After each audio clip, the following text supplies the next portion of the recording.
The Eastern Cape Socio-Economic Consultative Council says the Eastern Cape government needs to work on improved investor handling in order to pull the province's economy out of the recession it finds itself in.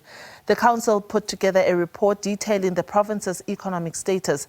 The report states that the economy retracted by another 0.3% in the first quarter. The council said it is in the process of outlining policies that the provincial government needs to adopt in order to resuscitate the economy. This includes the upskilling of young people, infrastructure development, or rather infrastructure investment, and creation of accessible land for businesses in the province. SABC News reporter Sidima Mfeku spoke to CEO of the Eastern Cape Socio-Economic Consultative Council, Luvuyo Mosana, on ways to improve Eastern Cape economic growth.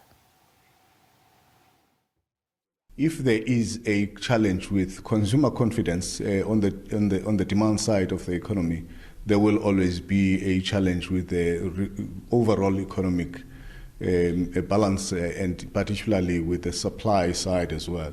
So, if consumers do not have, the ability to purchase goods and services, there are serious implications.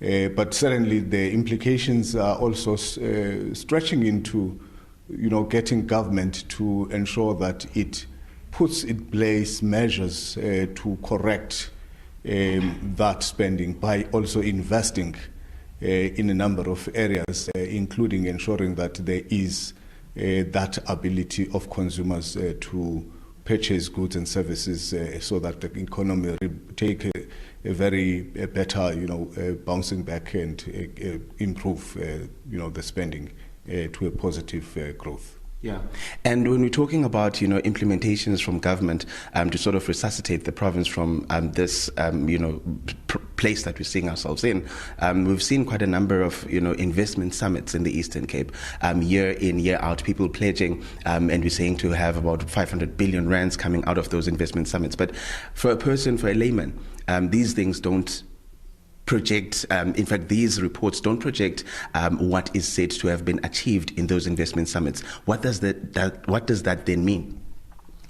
Again, thanks a lot. You would know that an investor would make a commitment, and that commitment would then go into the project cycle, starting with the packaging.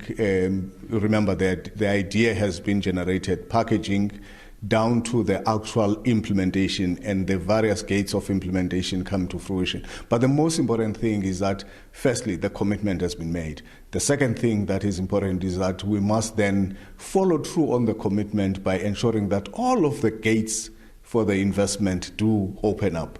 Hence, then, government introduced what you call the one-stop shop center here in East London, which becomes a very important facilitation point for those businesses and investments to take off instantly. The second very most important thing around that is how we ensure follow through and enabling of those investments to take off at ease. For example, they will need a land space within a municipality. We must then ensure that that land parcel is actually released in time for them to take off with their investment. Or in an economic zone like your industrial economic zones we have, or your SEZs we have in the province, both in Port Elizabeth or Gqeberha and here in East London, there is availability of space for operating for those investments. And all of those, they are actually put in place. You would know further that our own principals, Premier has been leading establishing structures that are for red tape reduction to ensure that those investments happen. We also are putting up a very strong monitoring of those investments from the side of the Khawuleza PMO established by the Premier within EXEC. But also, people are losing jobs. We've seen ourselves getting into this point. The unemployment rate in the Eastern Cape has increased. People have been losing jobs, even with Mercedes-Benz recently announcing that they're going to retrench some people. Are we doing better? Look, I can never say we're doing better. The fact that we have a negative growth is an indication that there is a challenge.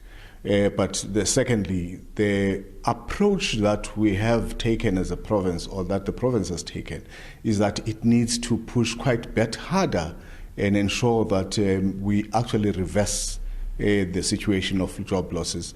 And the multiplicity of government interventions, including youth focus programs, including skilling as the supply side to industry, and including infrastructure investment.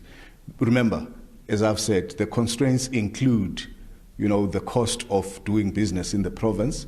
So if you deal with the logistics freight side of infrastructure, you actually are opening up and making much more easier. So those are the interventions that I can mention as part of, turning the tide against loss of jobs. And I understand that there's quite a big concern regarding the construction industry, and there being a mafia that's limiting the extent of growth in that sector. What have you found when you were doing your reports? Is that part of the reason why this industry has shrunk so much? The construction mafia, as it's called, is certainly having its own waves across different areas. I actually listened to a listener calling in yesterday from the radio interviews we had in Mhlobonene, indicating that in Tabangulu they are experiencing that. I can say yes, that is something that is in existence and has been mentioned in many platforms. And yes, government is responding to that because government has called for tightening of the security in dealing with all of such issues. But in our research, the main thrust has been about looking at the actual causal factors which we have spoken about, the demand side, the supply side, and including the reality of the inflationary pressures that are facing the South African economy and the Eastern Cape economy as being the center of the major things. So give or take, the construction mafia is a major challenge. We must deal with it, but I wouldn't want to overemphasize that over the structural economic challenges that need to be dealt with.